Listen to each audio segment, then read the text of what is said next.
Democracy is defined as a system of government by which eligible members of the population or state elect representatives to represent them in government, meaning we get to decide who is in charge and who runs the country or organisation. But just how free are we?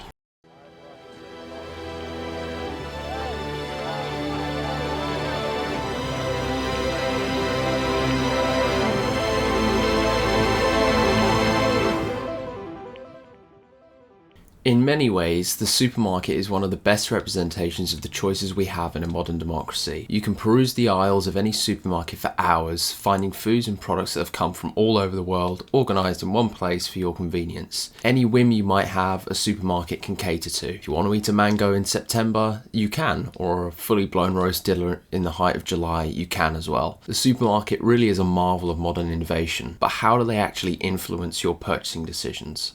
Have you ever wondered why in every single supermarket there's a giant open space at the front doors?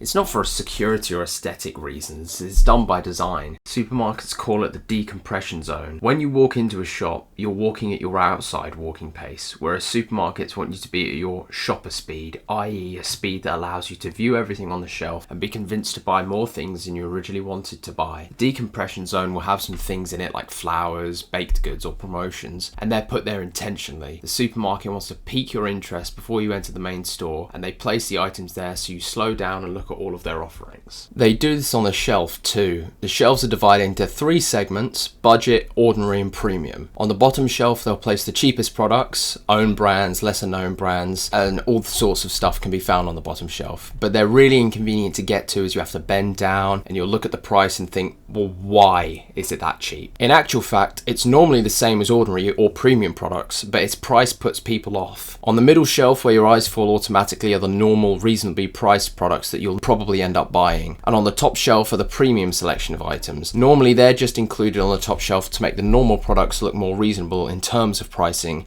but some people do actually buy them. The internet is a vast and wonderful creation. The world's information at our fingertips on a device we carry in our pockets. A device which in itself is more powerful than the computers that landed man on the moon. While it may feel as though you are free to choose what you see or read online, the truth is you aren't choosing much of what you consume at all. Algorithms designed to keep you online, either on social media or on the internet, infect the very fabric of the internet. They're built into it at this point. They're tracking everything you do, seeing how long you remain on a web page or what kind of content keeps you reading or watching the longest.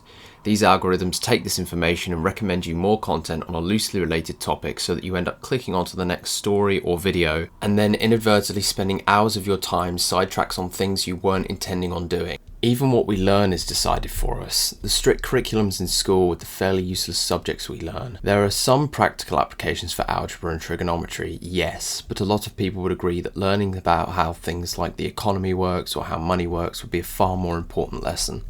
The education we receive in school is chosen by people far away who most of us will never meet or know. Modern life is confusing, and while life has never been better and more free, it's important to recognise the many ways in which we are influenced in our daily lives.